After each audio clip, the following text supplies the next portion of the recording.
Israel's rightward shift leaves its new Arab allies in an awkward spot. Abu Dhabi, UAE. CNN News. It was a rare embrace between one of Israel's most controversial politicians and an Arab ambassador.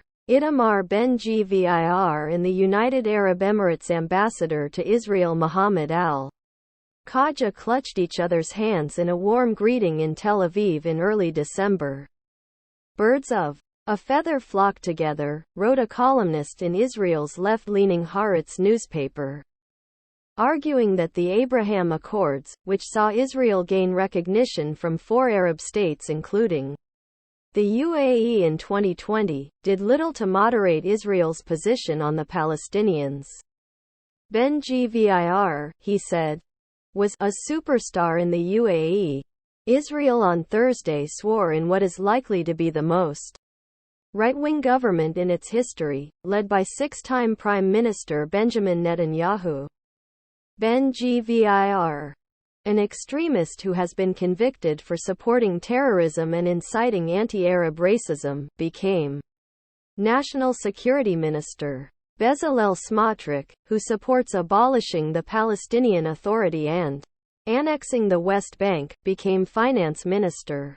Both politicians were invited to National Day celebrations in December hosted by the UAE and Bahrain, which were among the nations that normalized relations with Israel, along with Morocco and Sudan in 2020.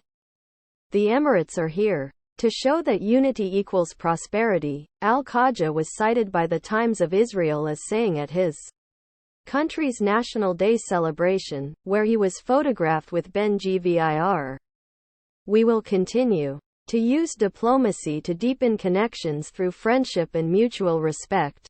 The public embrace of figures that are hated in the Arab world, and are divisive within Israel itself, is a rare gesture on the part of Arab states that have normalized relations with Israel." Israel's Minister of Economy and Industry Orna Barbavai and UAE Minister of Economy Abdullah bin Tuq Al Mahri present the free trade agreement they signed in Dubai, United Arab Emirates on May 31.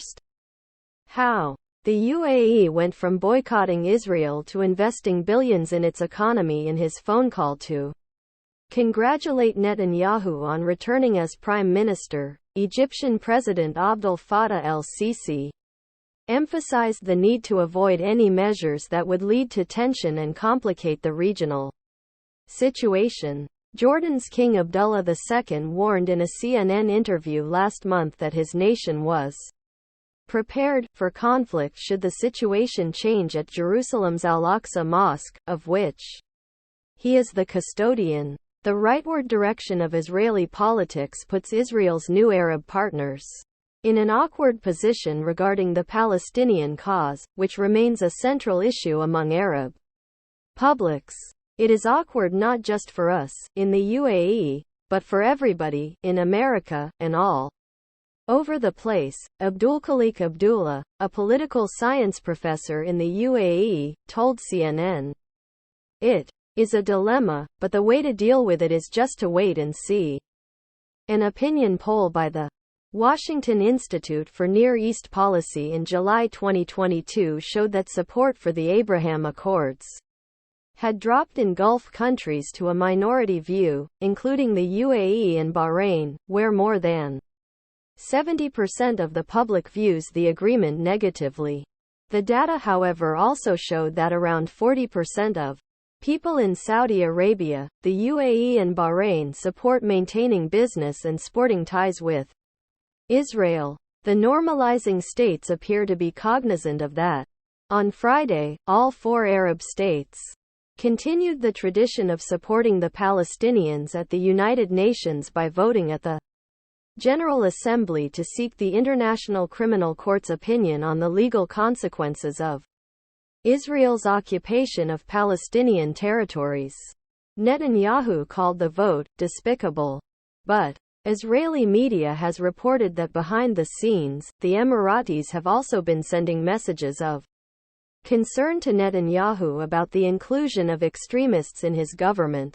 Ahead of the Israeli elections, UAE Foreign Minister Abdullah bin Zayed warned Netanyahu against including Ben Gvir and Smotrich in his government, The Times of Israel reported, citing a senior official. Axios, which first reported the news, said Netanyahu didn't respond. The move would be a rare case of one of Israel's Arab partners showing a preference for the country's domestic politics. The UAE Foreign Ministry didn't respond to CNN's request for comment. Israeli analyst Zvi Barel wrote in Haaretz that the December move to embrace Ben Gvir may have been linked to Abu Dhabi's desire to steer Israeli policy, adding that it made the UAE the Arab country with the greatest influence on the new Israeli government. The effectiveness of the UAE's diplomacy within Israel remains to be seen. So far, Israel's extremist minister seems unrestrained. King Abdullah II of Jordan pictured at the Royal Al Husseiniya Palace in Amman on December 21.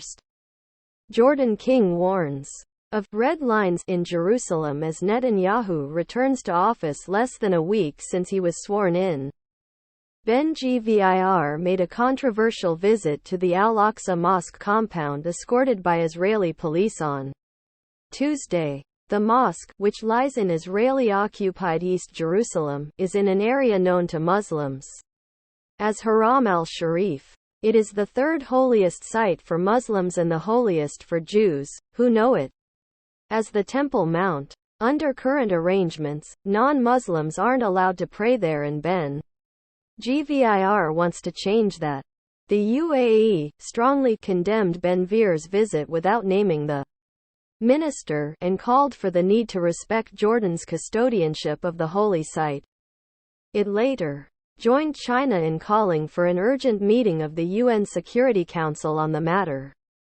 However, unhappy they, Bahrain and the UAE, might be towards the emergence of Israel's most right-wing government, it's clear that they've chosen to air these concerns privately, and have stopped short of letting them stand in the way of what they see as an important strategic relationship.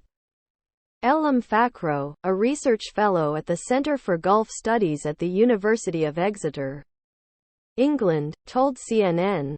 But the UAE has said earlier that the more friendly ties with the Arab world weren't a green light for Israel to expand its territory. In June 2020, Yusuf Al-Otaiba, the UAE ambassador to the United States, warned Israel that its relations with Arab nations would suffer if there is any illegal seizure of Palestinian land. Abdullah, the professor from the UAE, said that Abu Dhabi may have some leverage over Israel that it may use privately at times, but added that ultimately, everybody knows that nobody today has any leverage over Israel. Even America. Still, the UAE-Israel relationship is not everlasting, he said. This relationship is going to be dictated by the UAE. When it doesn't serve the interest of the UAE, it can collapse at any time.